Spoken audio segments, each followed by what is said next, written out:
fed up and fired up. That's the world, according to teenager Sophie Newman. The 14-year-old's leading the charge against council, determined to make her community a safer place. I'm doing it for the entire community, the next generations. I really like a bike track because it will make it a lot easier to get around and it will make it a lot safer. A path like that can be utilised by everybody on the mountain.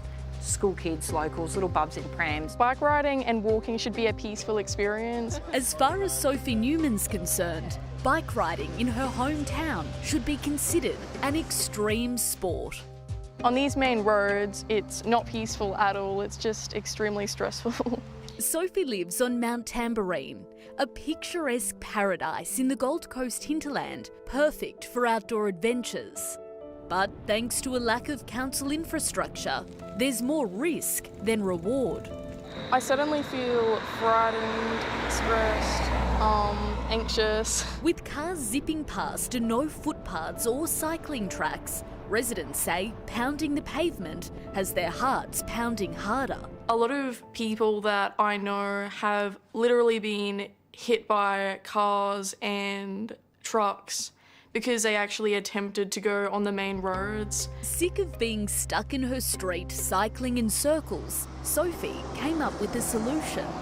There's two ends of the mountain, and in the centre is where all of the convenience stores and that are.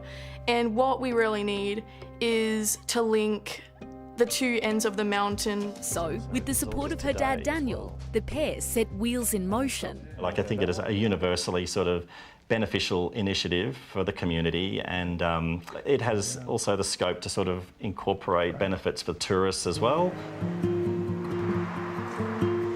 Sophie's proposed 7-kilometre path would run along the main thoroughfare in and out of Mount Tamborine, linking both ends of town to key amenities and tourist hotspots, all while making it easier for everyone to get around.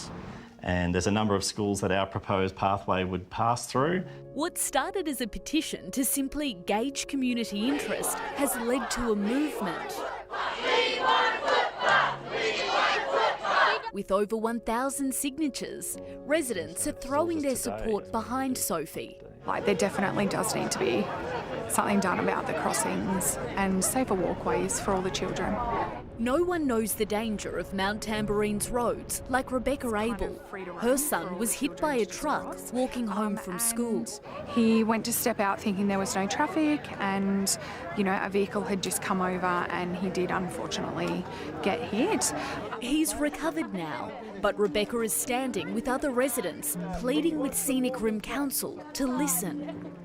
When two vehicles have got to pass each other, that fills up the entire road. So, it's dangerous. I feel that it would be really good if our community could be heard. After all, we're also a tourism destination. Jules Brune runs Pedley Picnics.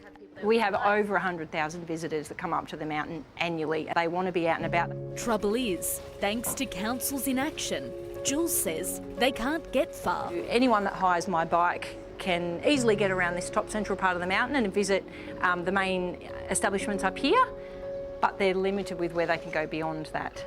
For 12 years, cyclist Howard Stevens has been putting the pressure on council, taking his proposal to the Department of Main Roads. The response is agreed by council that it's a very good idea, but there's no funds available.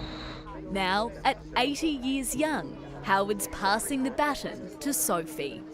Thank you everybody so much for coming, I really appreciate it. In a statement to A Current Affair, Scenic Rim Council says, Council has engaged Bitsios Consulting to develop an integrated transport plan to make sure our transport networks and connections grow with the population and are efficient, safe, reliable, accessible and sustainable. It's not a fast process, it's going to take a while, but I think they really need to stop resisting and saying no. We have an entire community that actually wants this, so let's make it happen.